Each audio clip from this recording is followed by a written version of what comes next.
In January 1947, Los Angeles was a city of dreams, a place where people arrived with hope stitched tightly to their hearts, believing fame, love, and success were only one lucky breakaway. And among those dreamers was a young woman named Elizabeth Short, later remembered not for her talent or ambition, but for the brutal mystery surrounding her death, a mystery so disturbing that it refused to fade with time. Elizabeth was a young aspiring actress who moved from city to city, chasing auditions, living modestly, and surviving on charm, resilience, and the promise she believed Hollywood owed her. But behind the glamorous image people imagined, her life was unstable, lonely, and uncertain, filled with temporary homes, broken connections, and a constant search for someone who would finally see her worth. On the morning of January 15th, 1947, that fragile dream ended in a way that shocked an entire nation, when a woman walking through an empty lot in Los Angeles discovered what she first believed was a broken mannequin lying in the grass, only to realize moments later that it was a human body, severed cleanly into two pieces.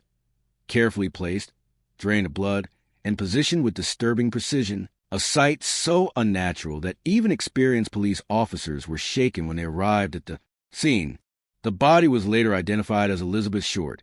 and the brutality of the crime immediately separated it from ordinary murders, because this was not a crime of panic or rage, but one of planning, control, and knowledge,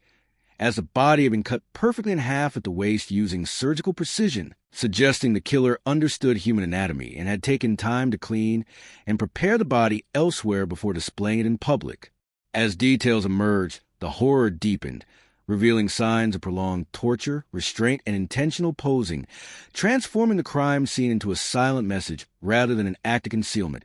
and the media quickly gave the case a name that would echo for decades: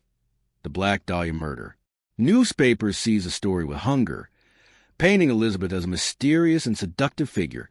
often exaggerating or inventing aspects of her life, turning her into a symbol rather than a person, while investigators struggled beneath the pressure of public outrage and relentless headlines demanding answers they could not provide. Letters soon arrived at news offices, allegedly from the killer, containing personal items belonging to Elizabeth and taunting messages that suggested pride rather than fear, reinforcing the chilling idea that this crime was not meant to be hidden but displayed, not only to shock but to dominate attention, as if the killer wanted recognition more than escape. Police investigated hundreds of suspects, from doctors and artists to acquaintances and strangers, chasing rumors, false confessions, and misleading tips, yet every promising lead collapsed under lack of evidence, unreliable witnesses, or corrupted information, and in the absence of modern forensic tools, such as DNA analysis,